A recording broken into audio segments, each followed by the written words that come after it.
नमस्कार दोस्तों। कोरोना को लेकर भारत को हर मोर्चे पर राहत मिलती नजर आ रही है। दिल को गार्डन गार्डन करने वाली बात यह है कि कोरोना के साप्ताहिक मामलों में 15% की गिरावट आ गई है। ये पिछले 6 महीनों में सबसे कम है। वैसे भी देश में फिलहाल केरल ही बेदम दिख रहा था, लेकिन अब वहां भी कोरोना मामलों में 21% की गिरावट देखी गई है। दोस्तों, आज के डेट में भी केरल इकलौता राज्य है जो देश के पूरे कोरोना मामलों में अकेले 62% से ज्यादा के लिए जिम्मेदार है। दूसरी ओर सबसे ज्यादा आबादी वाला यूपी बिल्कुल कोरोना फ्री ही हो चुका है। देश में बीते 24 घंटों में कोरोना के 30,800 नए मामले सामने आए हैं, तो इस दौरान 43,000 लोगों को इस बीमारी से निजात मिली है। मतलब ये है कि भारत में तेज रफ्तार से जारी टीकाकरण ने अपना असर दिखाना शुरू कर दिया है और इसी का नतीजा है कि कोरोना के एक्टिव केसेस तेजी से घट रहे हैं और अब ये घटकर 3,18,000 पर पहुंच गए हैं, जो कि मार्च 2020 के बाद से अब तक का सबसे निचला स्तर है। मतलब दोस्तों, ये तो है ताजा हालात। और अगर दुनिया की बात करें तो वहां तो फिलहाल कोरोना कोहराम ही मचा रहा है। भारत में जब दूसरी लहर चल रही थी तब पश्चिमी मीडिया बहुत हाय तौबा मचा रहा था, लेकिन अब अमेरिका में भयंकर कोहराम मच रहा है। लेकिन मजाल है कि कोई मीडिया हाउस चिल्लपों कर सके। अमेरिका की बात करें तो वहां हर दिन 2,000 लोग मर रहे हैं। यहाँ कोरोना के 99% मामलों में डेल्टा कोरोना वेरिएंट मिल रहा है।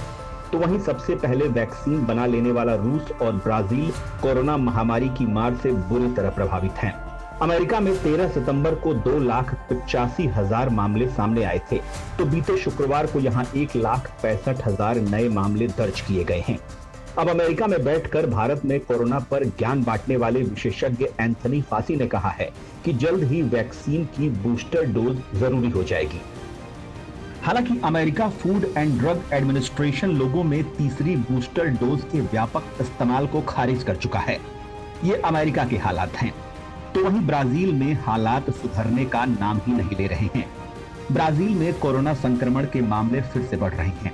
शनिवार को यहां 1,50,000 से ज्यादा मामले सामने आए थे, जबकि इसी दौरान 935 लोगों की मौत हो गई।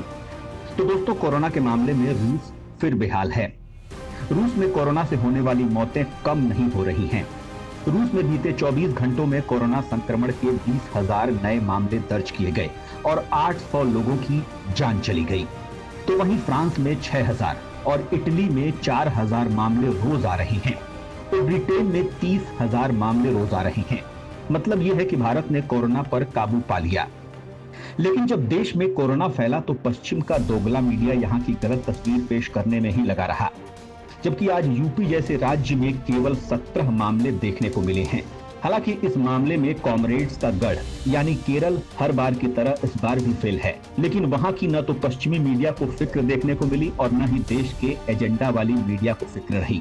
हालांकि इस दौरान मोदी सरकार ने ताबड़तोड़ वैक्सीन डोज देकर देश को सुरक्षित करने में बड़ी भूमिका निभाई है। अब देश में बायोटेक्नोलॉजी वैज्ञानिकों ने आशंका जताई है कि भारत में डेल्टा 4 नामक कोरोना वेरिएंट से तीसरी लहर का खतरा बढ़ सकता है, क्योंकि ये कोरोना वेरिएंट तेजी से बढ़ रहा है। वैज्ञानिकों ने मोदी सरकार को एक रिपोर्ट सौंपी है, जिसके मुताबिक दूसरी लहर के बाद से देश में डेल्टा वेरिएंट में लगातार म्यूटेशन हो रहा है। रिपोर्ट के मुताबिक भारत में ही नहीं, अमेरिका, यूरोप सहित कई देशों में म्यूटेशन हो रहा है। इसकी वजह से वायरस में और अधिक बदलाव होने की आशंका जताई जा रही है। वैज्ञानिकों के अनुसार भारत में ही अब तक 25 बार डेल्टा वेरिएंट में म्यूटेशन हुआ है और उसके अलग अलग मरीजों में पहचान हुई है। रिपोर्ट में बताया गया है कि अब तक 90,115 सैंपल का जीनोम अनुक्रम पूरा हुआ है, जिनमें 62% सैंपल में वायरस के गंभीर वेरिएंट मिले हैं। इनमें delta, alpha, gamma, beta, kappa variant है, जो न सिर्फ दोबारा संक्रमण होने की आशंका को बढ़ा देते हैं, बल्कि वैक्सीन लेने के बाद भी संक्रमित कर सकते हैं। हालांकि भारत के लिए राहत वाली बात यह है कि देश में म्यू या फिर SC1.2 नामक वेरिएंट का कोई मामला अब तक नहीं मिला है। फिलहाल डेल्टा 4 ज्यादा मिल रहा है। केरल में ये संख्या 30% से भी अधिक है। डेल्टा 4 वेरिएंट को विश्व स्वास्थ्य संगठन ने चिंताजनक श्रेणी में रखा हुआ है। हालांकि दोस्तों, इस बार मोदी सरकार ने अक्टूबर के पहले हफ्ते में देश में कोरोना संक्रमण की तीसरी लहर की आशंका के चलते सभी राज्यों को आगाह कर दिया है। तो केंद्र सरकार से अलर्ट मिलते ही राज्य सरकारों ने अपनी तैयारियां भी शुरू कर दी हैं। केंद्र से जारी निर्देशों में कहा गया है कि राज्य अपनी बंदिशों को यथासंभव जारी रखें। इसलिए प्रदेश सरकार पहले की बंदिशों को यथासंभव जारी रखने जा रही है। वहीं देश में कोरोना टीकाकरण बुलेट रफ्तार से जारी है। इसे शुरू हुए देश में 8 महीने पूरे हो चुके हैं। अब केवल 34 करोड़ लोगों को ही वैक्सीन की पहली खुराक देना बाकी है। देश में अभी 60 करोड़ से अधिक वयस्क आबादी को पहली खुराक मिल चुकी है, जबकि इनमें से 1/4 आबादी ने दोनों खुराक लेकर कोरोना टीकाकरण खत्म भी कर दिया है। अब इन 34 करोड़ लोगों को अगले 30 से 45 दिनों के बीच वैक्सीन की पहली खुराक देने पर जोर दिया जा रहा है। दरअसल देश में 18 वर्ष या उससे अधिक आयु की कुल आबादी 94 करोड़ है। स्वास्थ्य मंत्रालय के अनुसार इस आबादी को कम से कम एक खुराक इसी साल के अंत तक देने का लक्ष्य रखा गया है, जिसके काफी नजदीक पहुंच भी चुके हैं।